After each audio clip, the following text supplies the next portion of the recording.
അമേരിക്കയെ ആശ്രയിക്കാതെ കാര്യങ്ങൾ ബുദ്ധിപൂർവ്വം ചെയ്യാനായി ശ്രമിക്കൂ, എങ്കിൽ പെട്ടെന്ന് യുദ്ധം ഒഴിവാക്കാം എന്നാണ് ചൈനയിൽ നിന്ന് മടങ്ങി വന്ന ശേഷം പുടിൻ യുക്രൈന് കൊടുത്ത അന്ത്യശാസനം.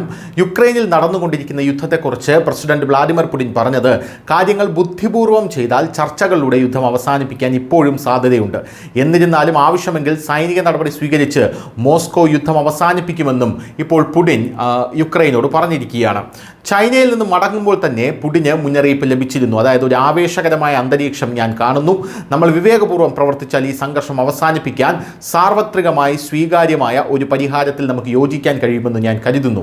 അതാണ് എൻ്റെ വിശ്വാസം. അത് സംഭവിച്ചില്ലെങ്കിൽ സൈനിക നടപടിയിലൂടെ നമ്മൾ നേരിടുന്ന എല്ലാ വെല്ലുവിളികളും പരിഹരിക്കേണ്ടി വരും. ചൈനയുമായി പുതിയ ഗ്യാസ് പൈപ്പ് ലൈൻ കരാറിൽ ഒപ്പുവെച്ച ശേഷം ബുധനാഴ്ച ബീജിംഗിൽ യുക്രൈന് പുടിൻ മുന്നറിയിപ്പ് നൽകിയതാണ്. എന്തായാലും അനുരഞ്ജനത്തെക്കുറിച്ച് സംസാരിച്ചിട്ടും യുക്രൈൻ നാറ്റോയിൽ ചേരാനുള്ള ആഗ്രഹം ഉപേക്ഷിക്കണമെന്നും റഷ്യൻ സംസാരിക്കുന്നവരോടുള്ള വിവേചനം മോസ്കോ അവസാനിപ്പിക്കണമെന്നും ഉൾപ്പെടെയുള്ള റഷ്യയുടെ ദീർഘകാല ആവശ്യങ്ങൾ പുടിൻ മാറ്റിയിട്ടില്ല. അതായത്, യുദ്ധം നിർത്താമെന്ന് പറയുമ്പോഴും തൻ്റെ സ്റ്റാൻഡിൽ നിന്ന് കടുകുമണി വ്യത്യാസം പോലും പുടിൻ വരുത്തിയിട്ടില്ല എന്നുള്ളതാണ് മറ്റൊരു പ്രധാനപ്പെട്ട കാര്യം. പ്രസിഡന്റ് സെലൻസ്കിയെ മോസ്കോയിൽ വെച്ച് കാണാൻ ഞാൻ തയ്യാറാണ്, പക്ഷേ ചർച്ചകൾ നന്നായി നടക്കുകയും വ്യക്തമായ ഫലങ്ങൾ നൽകുകയും ചെയ്താൽ മാത്രം എന്ന് പുടിൻ പറയുന്നു.